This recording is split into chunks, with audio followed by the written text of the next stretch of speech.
Positive চিন্তা ভাবনার ফল। Positive চিন্তা ভাবনা বলতে আমরা সব বিষয়ে পজিটিভ চিন্তা ভাবনা বলতে আমরা এটাকে বুঝি না যে অন্ধভাবে সব কিছুই বিশ্বাস করা।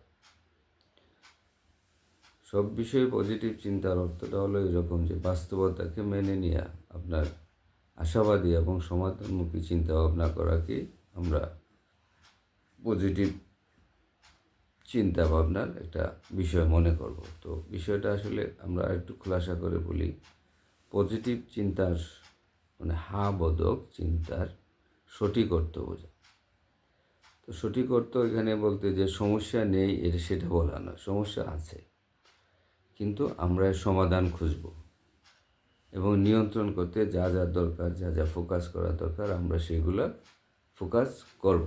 তো চিন্তার ধরন বদলানোর জন্য 5টা কৌশল অবলম্বন করতে হবে। সেটা হলো যে নেগেটিভ চিন্তা ধরুন যখন মনে হবে যে সব শেষ হয়ে গেল, তখন নিজেকে বলুন বা চিন্তা করুন যে এটা কি 100% সত্য, এর অন্য কোনো দিক বা পথ আছে কি না।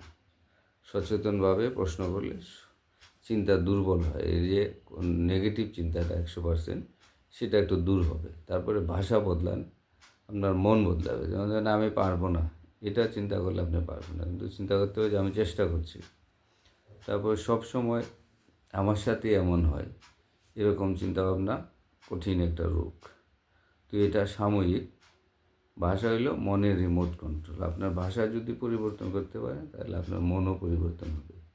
তারপর দেখুন তুলনা বন্ধ করুন, অন্যের সফলতা দেখে নয়, নিজের গতকালকে চেয়ে আজ কেমন সেটা এটা দেখুন। এটা দেখলে আপনাকে পজিটিভ চিন্তা ভাবনার দিকে আগাতে হবে। তাহলে এই তুলনায় নেগেটিভ চিন্তার বড় উৎস, তুলনাটা হলো সবচেয়ে নেগেটিভ চিন্তার সবচেয়ে বড় উৎস। এরপর হলো কৃতজ্ঞতার অভ্যাস। আজকাল তো আমরা কৃতজ্ঞতা শব্দটাই ভুলে যাইতেছি। আমাদেরকে কৃতজ্ঞতা বোধ যেমন আমাদের নিজেদের মধ্যে নাই, তেমনি আমরা আমাদের সন্তানদেরকেও সেইভাবে শিক্ষা দেওয়ার চেষ্টা করি না বা পারতেছি না। তো আসলে কৃতজ্ঞতার অভ্যাসটা এমন এক জিনিস যে আল্লাহ তাআলা বলেছেন যে যে কৃতজ্ঞ হয় তারে আমি বাড়াই দিই। তো আমরা সবসময় বাড়ানোর চিন্তায় থাকি, কিন্তু কৃতজ্ঞ হওয়ার চিন্তায় থাকি না। তো আমাদেরকে কৃতজ্ঞ হওয়ার চিন্তায় থাকতে হবে। প্রতিদিন রাতে লিখুন বা মনে রাখুন যে আজকে 3টা ভালো দিকগুলো চিন্তা করতে হবে। তাহলে সুস্থ আছি, পরিবার আছে, আজ কিছু শিখেছি। কৃতজ্ঞ মন কখনোই নেগেটিভ থাকতে পারে না। তারপরে খারাপ ঘটনাকে শিক্ষা বানান, প্রশ্ন বদলান। সেরকম প্রশ্নটা কি আমরা সাধারণত করি যে কেন এটা আমার সাথে ঘটলো।